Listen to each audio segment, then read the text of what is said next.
we go. Yes. Good morning. Well, thanks for joining. So I'm Theo Wasserberg. I run the operations at Emabt in the UK. It's always nice to be with UK ISUG. I was at SAP for a long time. And so, yeah, although we work across multiple ERPs, it's very nice to talk to SAP users. It's probably where I feel most comfortable. So very excited to be here. I'm going to just share my screen and take you through a few slides, and then we can get um, into the into the tool and give you a quick demo and a tour of what the system does. Before I do that, maybe just a little bit of background. So Emabt, we're everything cash management and treasury. My background was at SAP and at implementation houses implementing SAP. And one of the things that I bumped into a lot was that things around treasury or bank connectivity, reconciliation, cash management in general were sometimes limited, and then they're not really the core focus of ERPs. And so tools that you could apply to mid-market businesses where you could speed up that connectivity and improve the cash management flow had a huge amount of value. And I discovered Emabt around the same time. So the big things that hold teams back in regards to cash management are fragmented bank feeds, right? So if you've got multiple banks coming from multiple locations, then you've got a challenge about getting all of that data into your ERP. If you've got a customer that's got multi-currency complexity, that's a lot of additional complexity around the cash movements. Payments are typically executed manually. People are downloading XML still and then going to their banks and uploading them. And then there's a large number of entities, and those entities are relatively siloed. And so getting a consolidated view of them becomes very difficult.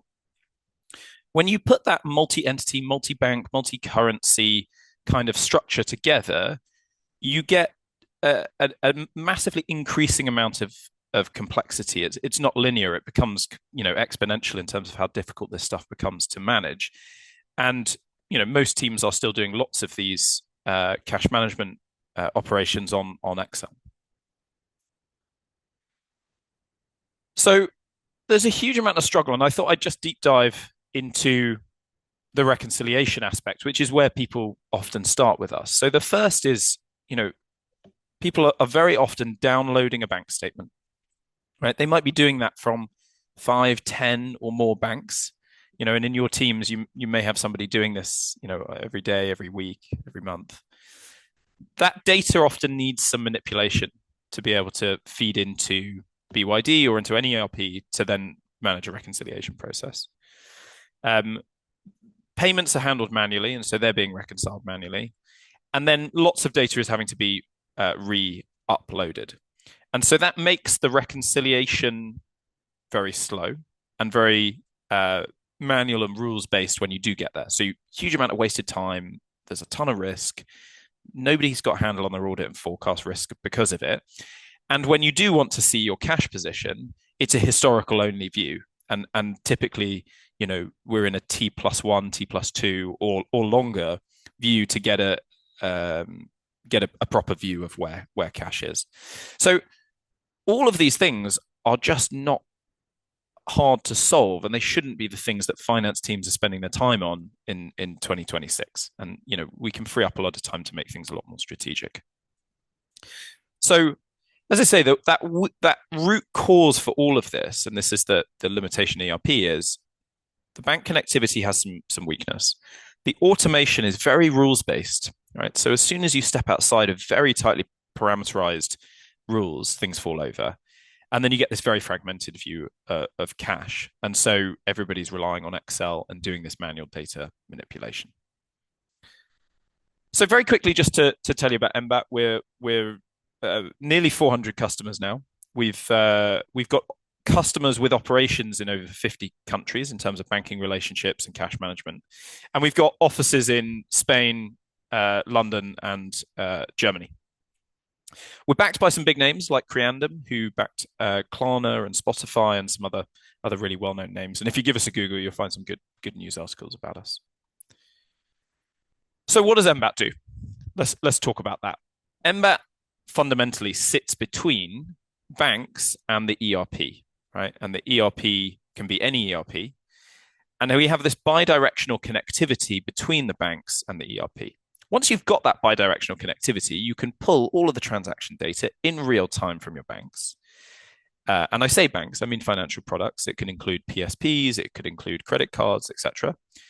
And a bidirectional view of the ERP. And what you're pulling from the ERP, is all of the committed assets, committed liabilities that you've got sitting on the books. And then you're able to process those and layer over tools and AI and make postings back to the ERP in a much, much more efficient way. We've got connectivity with over 15,000 banks and financial institutions. So there's a huge amount of coverage, not just in the UK and Europe, but around the world. So I like to call this is my Maslow's hierarchy of treasury needs, right? And so if we start at the bottom, the first thing is connectivity. Everything else hinges on being able to connect. And I think you'll all know the challenges of doing that in your own teams. Once you've got reliable connectivity, you can start to put true automation on the reconciliation process. And we're talking about a level of automation that can get north of 90% automated matching.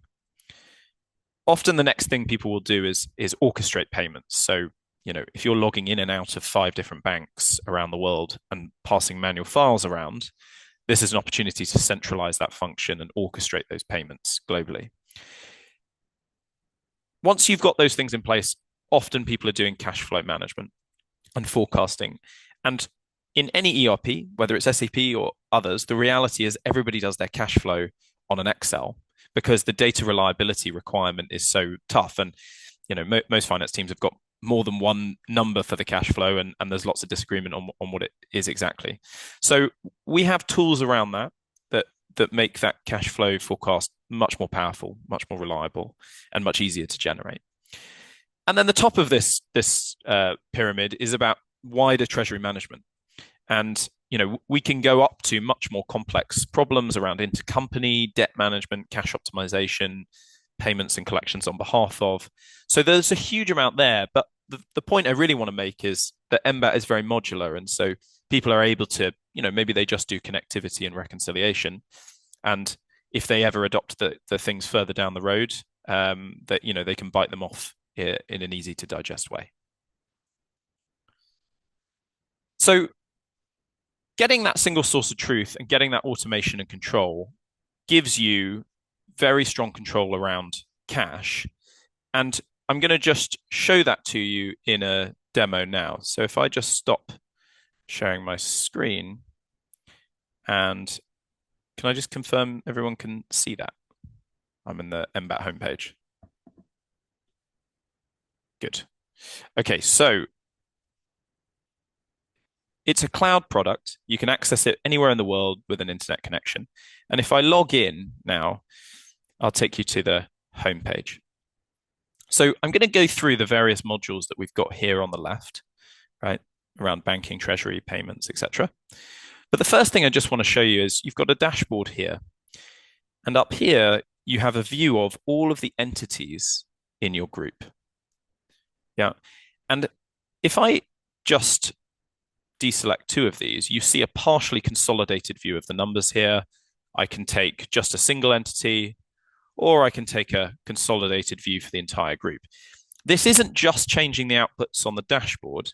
This is really the system architecture at its fundamental layer, because the entities and the banks, the associated banking products are tied together. And that means that you have this multi-entity architecture, which gives you a huge amount of control around cash management and operating these processes. So first thing we're going to do is connect up a bank, and then we're going to get into some of the other things I talked about. So let's jump into our banking connections. Now, as I say, it's banks, but it can also be, whatever financial product it is. It could be spend, it could be a PSP like Stripe. And if I go up here, I go to this API connectivity, and let's connect up HSBC. That's a common one. Sorry, I need to go on there. So HSBC and HSBC Corporate in the UK. If I enter my credentials, it's going to give me a pop-up here that you can see. And I just need to enter my authentication as I would normally to log into the bank. We don't hold any bank login details, but this login gives us a token authentication to pull a live view of the balance in that account, which you can see here, and you can see when they're updated. Right. So across all of these accounts, here's my HSBC ones. I can see the associated accounts and their current positions. The other thing it's doing is allowing me to pull all of the historical transactions. So I can go in here and I can see all of the transactions, not just for HSBC, but for all of the accounts that I have in a single place. And often the finance teams that we speak to are spending, a whole morning, a whole day, consolidating this banking data, putting it together to get this view. So already answering a really simple question that you might get from a CFO, like how much did we spend on fees? I can just type that in and I can see a view of everything that says fees in this consolidated view. So just by getting that connectivity in that consolidated list, you gain a lot of efficiency. So the next thing then is around reconciliation once we've got that data. So if I jump into our accounting module, and I want to take you to this Create tab, because I think this explains Emabt perfectly. On the left, we've got transactions, right? This is what we've just seen. This is all of the transactions from all of the different banks in a single place, right? And on the right is operations. This is all of the documents that are stored in BYD or the ERP more broadly. Now, traditionally, you would understand this screen. You'd go to the left, you'd click one of these. Intercompany is maybe a bad example. I'd find something that's maybe an invoice, got an invoice associated with it. I'd find the invoice and I'd make a posting to the ERP. That, of course, is really slow. And so what we're trying to do is take away that manual effort. And if I go into the Validate tab here, you can see this is where the AI and the inbuilt rules are doing that matching process for you. And we're typically getting 90 to 95% of that matching automated. That makes a huge difference compared to the maybe 20, 30, 40% that most ERP users achieve. So if I take this example, right, this is a payment here, and the gray is a transaction from the bank. And underneath is the white, which is the associated invoice. Yeah. And the system is able to, the AI is able to look at this and say, the values match, the names match, there's enough, the date range is within a reasonable period. This looks like it should be a match. And you can see the little symbol for our AI agent here, tell me, and you can see it's matched two attributes there. And once it's done that, you can just select it and post. And once you post it in BYD, it's closing the document. It's marking it as received or paid, and it's making the associated journal entries. So the credits and debits will appear there. And so there's no action required on the ERP side. You can manage all of it from in here. Once you're an experienced user, you might scroll up and down and say, right, this all looks good. Right, I've got 50 items selected here, and I'm just going to post them all into the ERP. And that is a huge improvement in terms of time and efficiency to get there. Now, the other thing that it can do, and I'm just looking for an example here, and here's a perfect example, is this isn't something where there is no document. This is just making a GL entry, right? There is no associated account. So if I go back to create, you'll see, and I think this just gives you a sense of what data we're bringing in. I can see my whole chart of accounts here. So if I wanted to post this interco transaction, I could look for some intercompany, my intercompany GLs, and just post directly to the GL without needing to, find the associated document. And the AI is smart enough to do that matching to a GL, right? It knows that, perhaps intercompany or a fee may not have an associated document. So the other thing I just want to show you in here as well is how, and I just need to find an example. And if I go into our Spanish one, you'll see it. What quite often happens is, I can see it. This is never do these things live because it's been updated. But what quite often happens in these systems when you do this outside of something like um, Emabt is you build these very tightly parameterized rules. So if it's from this supplier, if it's on this particular date, if it's this value, then that's a match, and we can automate that match. What the AI is capable of handling is to say, I can see one transaction, and it's associated with two different invoices, and those are the things where normally you generate a ton of manual effort in your team, and the AI agent is really capable of handling that. So that's we've connected a bank, we've pulled all the transactions, we've matched those transactions against documents or GLs in the ERP, and we've made the postings back. So next thing I'm going to show you is payments, and I'm going to take us into our enterprise account. And when it comes to payments, what you're looking at here is this is the AP ledger coming directly from BYD. Now, typically, you're going to have to log in and out of multiple banks, download and upload XML files. And what you can do in here is simply build the batch yourself, and you can select the associated bank. You can maybe schedule this for a later date if you'd like to. You can notify the beneficiaries, with an automated way, and then you can send this off for approval. And we take the approval flow out of the bank. So again, no action required in the ERP, no action required in the bank. We've got the associated permissions to allow us to do that. This has a few big advantages. One is you stop having to log in and out of lots of banks and find the little dongle and make sure you can, keep all of the 15 different passwords in your head. It also stops XML files being passed around, which are, means you get a data integrity challenge. And then the third thing is, and I suspect you guys will know this in your teams, when you make a payment via an XML file and you export it from BYD, everything gets marked as paid. But of course, it's not really paid. It's only paid once it's been uploaded in the bank and the bank's sent the money out. Because this is integrated into both BYD and into the banks, it's only marked paid once the confirmation signal is sent back from the bank to say this is paid. And that means that if there's an issue in transit, if there's an issue, with the details of a beneficiary and it's rejected by the bank, you don't have to do the reversal flows. And so again, lots of manual effort taken out and a much tighter control over how payments are made. Cool. So that's payments. There's not a huge amount to see, and you can see in the history, transactions that have gone out, and I can see batches that are pending approval here. And then the last thing I really just want to show you is around our cash flow. And I want to show you the historical and then the cash flow going forwards. So thinking historically, this is a typical cash flow structure. We build this with our clients during the implementation so that it reflects their business. And all of the transactions that we are receiving from the bank, the AI starts to categorize. And it's really effective at categorizing those.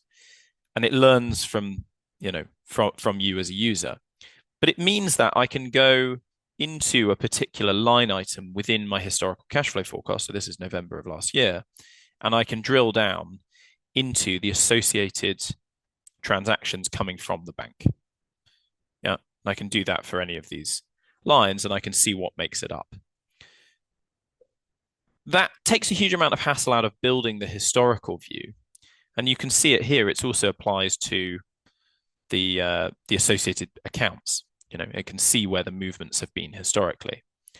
And what's really powerful then is I can go forwards. And I can take a 13-week cash flow forecast, project that forwards. We can do it for any time period, but I've got a 13-week setup in the system. It's typically what people are asking us for. And I can see all of that detail coming from 3 different places. Now, there's 3 colors here. There's purple, there's blue, and there's black. And they are the 3 different sources by which we populate a cash flow forecast. So first one is forecast. We call it forecast. the blue one. And that is the most reliable source of data, which is the ERP. If there is an invoice sitting in the ERP with a due date, you can be pretty accurate about when the cash is going to be an inflow or an outflow. So we pull that data, and I can, of course, drill down and see these are the associated invoices waiting to go out. The other thing is then manual. And this operates a lot like an Excel, right? I can type over the top of this. I can upload data into it to populate it. And so, particularly for, a one-off payment where there isn't going to be a document, there isn't a huge amount of historical data, I can just key that in the way I would normally. And then the last thing is tell me. And the AI is really powerful here because it's able to particularly with things where there aren't documents, it's able to apply a lot of predictive analytics by looking at the historical data. So classic one is payroll and pensions, but anything where there isn't a document associated with it, the predictive analytics can start to project forwards about what's going to happen, and you can play with that. One little example I always like to talk about is where these things cross over. And so if you think about an invoice that perhaps has a date of 31st of the month, right, for the due date. Now, in a typical cash flow, you might log that as 31st of the month. What the AI can spot is things like historically, the payment run for that customer is on the 25th of the month. And so actually, to firm up this forecast, we should be associating that cash flow with the 25th of the month. And that makes it very powerful. And again, all of this is associated with the accounts that we talked about. So you can see the evolution of these accounts going forwards, and then you can start to optimize your cash and where you place it. So look, this has just been a whistle-stop tour of Emabt, right? That's really only scratched the surface of the capabilities we have. There's lots of other things within here that I'd love to show you if we had more time, and lots of capability around intercompany, debt management, variance analysis, et cetera, et cetera. So I hope that this has been useful. And I just want to wrap up very quickly by talking about one of our customers. So Prodessa are a good example where they've got a significant number of financial products, 120 different financial products, operating across 4 different currencies and a presence in lots and lots of different geographies. And so their cash management was really a challenge. They put Emabt in, and initially this was to solve, just getting a view of cash position. But over time, they've taken over those cash flow forecasting and the capabilities to manage cash more effectively that we've just been through. And so they've been a really strong example of how these systems in action, can work. We've got some significant partners in the UK, particularly for BYD, Vision 33, and Codestone, but also, other SAP partners more broadly that we work with, and a really big and growing customer presence with big customers like Treatwell, Siemens, Fever, Dojo. So hopefully this has been a useful intro. I'm very happy to take questions, but I guess the thing we'd love more than anything is to have a conversation about the requirements in your business and how we might be able to help. So thank you very much. And if there's any questions, feel free to pop them in the chat. So let me just log in. Yeah, so I've got a question here about integrations with BYD. And so I feel this pain that somebody here is asking if we've had integrations with BYD in the past that have been very heavy on IT resources, and how much involvement is required here from our internal teams. So the answer is not very much. We need somebody to give us access and to grant us user permissions, but it's pretty light, and we typically do that in a few days, less than a week, to bring those systems in. Any other questions from anyone? Yeah. Okay. So they've got a question here about intercompany. So sometimes transfers aren't booked on the same day, or the references don't match between entities. Can the system handle that, or does it need the data to be perfectly synced. It can handle that. So we obviously didn't have time to go through intercompany today, but the intercompany capabilities are really powerful. When you're making those transfers, we're able to automatically log both legs of the intercompany transfer, keep a handle on the loan balance between the two, and to reconcile all of that data and the journal postings back into BYD so that you can keep track of what's going on in intercompany. Great. Any other? Here we go. So I've got a question here about. I like the idea of cash flow forecasting, but we usually do it in Excel because we've got lots of non-bank data like sales orders or purchase orders that haven't yet hit the bank. Does Emabt pull that data? So yes. So what we were looking at towards the end around the data coming from the BYD. So that was the blue line, the forecast. That's exactly that scenario. So it doesn't need to just be an invoice. It can be a sales order, a purchase order, whatever it might be. All of that data can be pulled into the cash flow forecast and used to make it to more accurate over time. Good. I think I've got another question here around local payment formats. So we have an entity in the US requiring ACH. Yeah, this is one we get a lot. And then one in the UK with BACS. So do we have to configure those file formats? The answer is no. It's standard out the box. We have pre-built integrations and formatting with the banks. So we're able to handle, whether it's BACS or you need ACH or wherever that is. In most jurisdictions in the world, we're able to do that out of the box. So that's usually not a challenge. Good.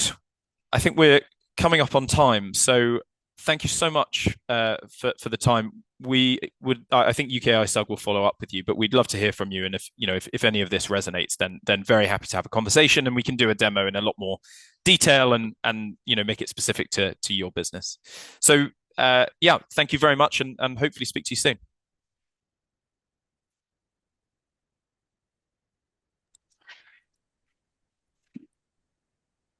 Thank you so much for that, Theo. Like I said, the session was recorded. It will be available on our website. So just watch for that heading up. Okay. Thanks ever so much.